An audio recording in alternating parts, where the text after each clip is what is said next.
మాట చెప్పాలి చెప్పాక ఫీల్ కాక ఓ ప్రసాదు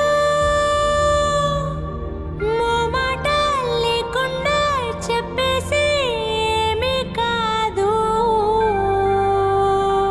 ఓ శశి యురేకా నువ్వు కేకా భలే బాగుంది రేఖ రియాలిటీ చూస్తూ ఉంటే భయం